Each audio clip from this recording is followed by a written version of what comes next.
Once the theatre of NATO's first peacekeeping operation, Bosnia and Herzegovina is now contributing soldiers to international peace support missions abroad. Military observers have served in UN missions in Congo, Darfur and Eritrea. An explosives ordnance disposal unit and an infantry platoon have been deployed in Iraq as part of the multinational coalition. Most recently in 2009, the country sent officers to support the NATO-led International Security Assistance Force in Afghanistan. That's good, huh? Bosnia contributing to somebody else's security rather than being a consumer of security from NATO or the EU. We understand the extent of our investment in collective security mechanisms will be rewarded or paid back in terms of our progress towards full-fledged membership of Bosnia and Herzegovina into NATO. These contributions to international security are important milestones. However, the country needs to increase the pace and scope of reform beyond the defense sector in order to be a credible candidate for membership. NATO is committed to helping Bosnia and Herzegovina achieve this goal by deepening its partnership with the country.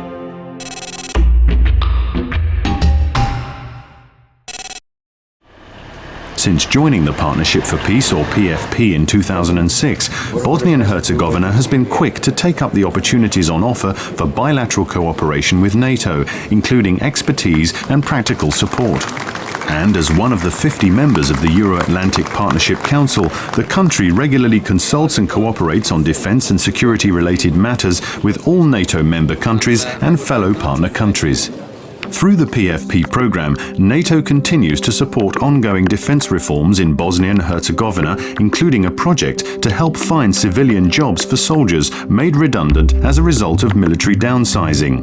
Cooperation is also aimed at developing the ability of the country's forces to participate in international peace support and crisis management operations.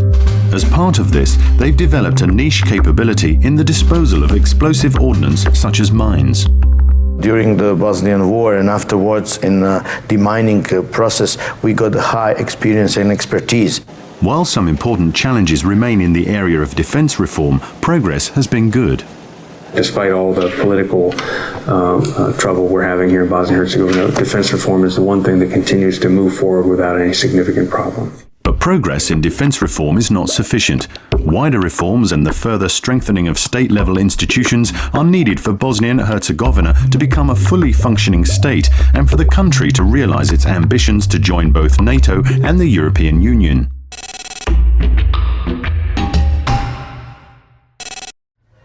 Partnership for Peace, which Bosnia joined in December 2006, meant a lot as a first step towards full-fledged NATO membership, which is the strategic goal of Bosnia and Herzegovina. The country started an intensified dialogue with NATO on its membership aspirations in 2008, and in April 2010, Bosnia and Herzegovina was invited to join NATO's Membership Action Plan, or MAP. Dakle, smisao MAP-a je u tome da kroz MAP kao najvišu formu odnosa između partnera i NATO se radi direktno prema sticanju kvalifikacija za punopravno članstvo. However, the Allies attached one important condition to the invitation to join MAP. The country has to make progress on the important but thorny issue of immovable defense property.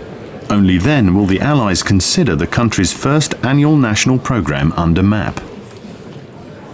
With regard to Bosnia and Herzegovina, I believe we have reached a turning point. Bosnia is now on track to become a member one day, although important reform requirements must be met before progress is possible. We still appreciate a huge portion of the job to be done at home. Ministry of Foreign Affairs, Ministry of Security, Ministry of Finance, all these ministries of the government have to be working together to get BIH ready for NATO membership. It's because it's the state of Bosnia and Herzegovina that will join NATO, not the armed forces and the Ministry of Defense.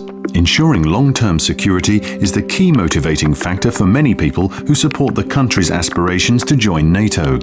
I think there's a general consensus within the country to join NATO. It's more in the Federation of Bosnia and Herzegovina, less in Republika Srpska, but overall is over 60%. Bosnia would be part of a bloc, of a wider bloc, in which its neighbors will also join. The Allies welcome Bosnia and Herzegovina's aspirations to join the alliance. The integration of new democracies into NATO has not only made the alliance stronger, it has also stabilized Europe and contributed to a safe and peaceful development. I'm very encouraged by the recent developments in the Balkans. My dream will come true if, one day, we could see all countries in the Balkans as members of NATO. They belong to the Euro-Atlantic community. But before Bosnia and Herzegovina can be invited to join the alliance, the reform process has to move forward, and the Allies have to be confident that the country shares alliance values and objectives and can be an effective ally.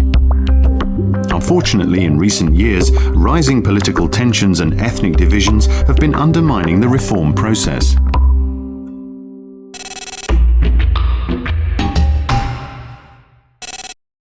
Since the general election in 2006, the political situation in this country is very bad. Over the past few years, Bosnian leaders have failed to agree key reforms to the constitution. Some Bosniak politicians have threatened the abolition of the Serb Republic, and in response, Bosnian Serb officials continue to speak of possible secession from the country. The country is now facing maybe its biggest challenge since the end of the war as a result of this political deadlock. Some of the issues that led to the war in the first place in 1992 have not really been resolved. If we turn Clausewitz upside down and understand that now we have got the politics, which is the extension of war by other means, we may have the best understanding of the major political obstacles we are facing. Part of the problem is the legacy of the Dayton peace settlement. The structures that it set up have entrenched nationalist divisions and burdened the country with heavy bureaucracy. The setup that was left by the Dayton Peace Accord, I mean, it was really effectively not functional. It was leaving two almost completely separate countries under one umbrella. Key task now is whether it's possible to modify Dayton to go in the direction of a better functioning Bosnia. That's the challenge we have, but it's not easy to do. Meanwhile, Bosnia and Herzegovina is facing other serious challenges. There's got to be a much more clamping down on corruption as well, on money laundering, on parallel structures, on organised crime and so on.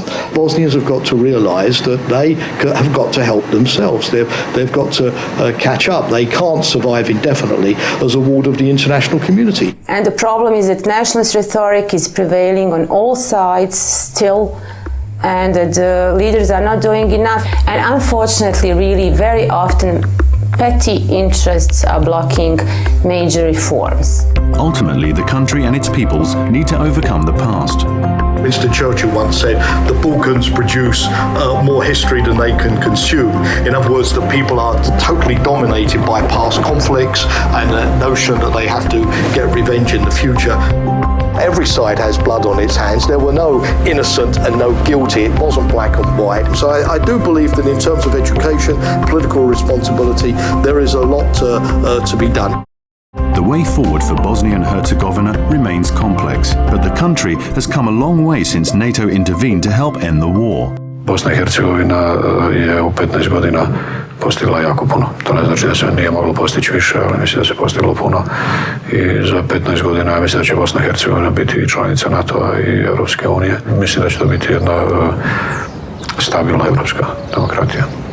NATO stands ready to help Bosnia and Herzegovina to achieve these goals and to build a secure and peaceful future. Ali moje mišljenje je da se ovdje puno toga uradilo i da se ovdje može živjeti sigurno. Previše kriminala, previše lopovluka, previše korupcije. Političare sve napolje da se da mladima da vode ovu zemlju, inače odosmo u vrag. Mislim da je ulazak u NATO jako važan. Svi govori o tom famoznom ulasku u Evropsku uniju. Biće dobro. Ljudi će opet zajedno živjeti. Nada. Kad tad će se opet slagati. Boljitak.